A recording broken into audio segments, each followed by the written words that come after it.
नेपाळमध्ये उद्यापर्यंत संपूर्ण संचारबंदी लागू, भारतीयांना प्रवास न करण्याचा सल्ला, परिस्थिती अजूनही गंभीर। डोनाल्ड ट्रम्प यांचे जवळचे सहकारी चार्ली कर्क यांची अमेरिकेत गोळ्या घालून हत्या, विद्यापीठात भाषणादरम्यान झाला गोळीबार, विद्यार्थी मेळाव्याला संबोधित करत असतानाच घडली दुर्घटना। ट्रम्प यांच्या दुटप्पीपणामुळे तणाव कायम, टेरिफ संदर्भात भारतासोबत चर्चेचे संकेत देतानाच युरोपनं मात्र भारतावर कर लादावेत असं युरोपला केलं आवाहन।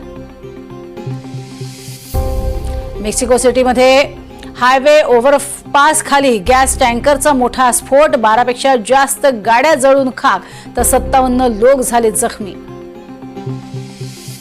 युटामध्ये चार्ली कर्कवरील गोळीबारानंतर घाबरलेल्या विद्यार्थ्यांनी घेतला आश्रय, तर भाषणात दरम्यान रूढीवादी युवा कार्यकर्ते चार्ली कर्क यांच्यावरती गोळीबार झाल्यानंतर उपस्थित विद्यार्थी आणि लोकांची झाली धावाधाव। नेपाळच्या राजधानीच्या रस्त्यांवर सैनिकांचा पहारा, हजारो आंदोलकांनी सरकारी इमारतींवरती हल्ला करून आग लावल्यानंतर आणि राजकारण्यांवरील हल्ल्यानंतर सर्व सुरळीत करण्याचे प्रयत्न सुरू, लोकांना घरी राहण्याचे आदेश। अमेरिकेच्या शिकागो परिसरामध्ये एका प्राणी संग्रहालयात बर्फाळ प्रदेशातील एका नव्या अस्वलाची एंट्री, 8 वर्षाच्या नवीन अस्वलाकडनं नव्या घराची पाहणी, अजून 2 अस्वलांशी त्याची ओळख करून दिली जाणार। इंडोनेशियामध्ये मुसळधार पावसाचं थैमान, कुंभसरी बाजारात शिरलं पाणी, बाजारपेठेतील व्यापाऱ्यांचं प्रचंड नुकसान, डेनपसारमध्ये एक इमारत नाल्यात कोसळली। इंडोनेशियामध्ये महापुराचा तडाखा, बाली आणि ईस्ट नुसा तेनगार प्रांताला सर्वाधिक फटका, 12 जणांचा मृत्यू, 6 जण बेपत्ता, अनेक गावं पाण्याखाली तर भूस्खलनाच्या घटनांचीही नोंद।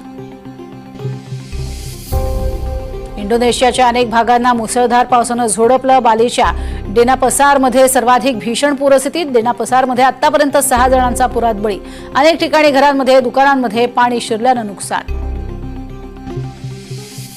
पाकिस्तानात मुसळधार पावसाचं थैमान सुरूच, कराचीत भयंकर पूरस्थिती, नद्यांचं पाणी पात्राबाहेर, एक महिलाही बेपत्ता, बचाव कार्याला वेग, कराचीतील शाळा कॉलेजेसना सुट्टी।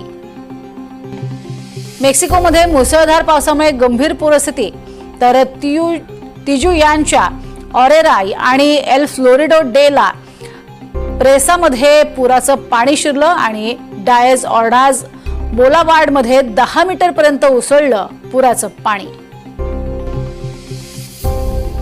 रशियाच्या काही भागांमध्ये अद्याप पावसाचं थैमान, तर डागेस्तानच्या बुयनास्कमध्ये भयावह स्थिती, पुराचं पाणी, रस्त्यावर अनेक वाहनं खोळंबली, काही वाहनांमध्ये पाणी शिरलं तर काही वाहनं पाण्यातनं वाहून गेली।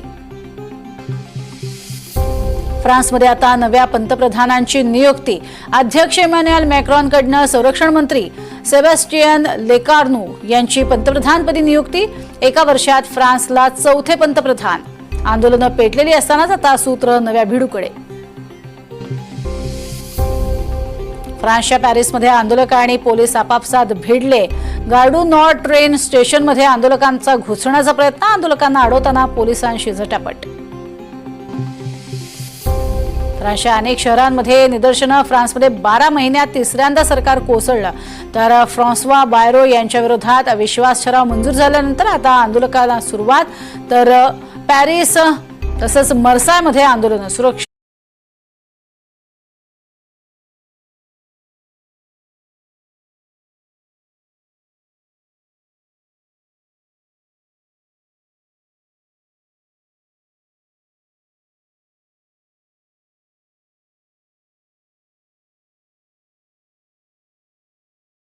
व्यवस्थेत केली वाढ।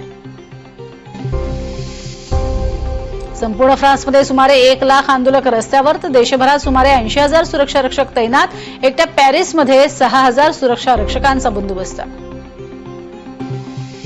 फ्रान्समध्ये अनेक ठिकाणी आंदोलनं, अति डाव्या विचारसरणीच्या आंदोलकांकडनं ठिकठिकाणी जाळपोळ, सोशल मीडियावरती ब्लॉक एव्हरीथिंग चळवळीचं आवाहन आणि त्यानंतर आंदोलनांना सुरुवात।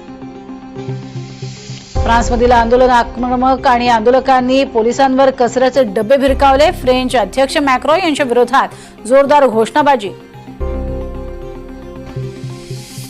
फ्रान्समध्ये आंदोलन पेटलं. सुमारे 200 आंदोलकांना ताब्यात घेतल्याची फ्रान्सच्या गृहमंत्र्यांची माहिती. आंदोलकांनी लावलेले अडथळे पोलिसांकडून दूर, तर काही ठिकाणी आंदोलकांवर पोलिसांचा अश्रूधुराचा मारा.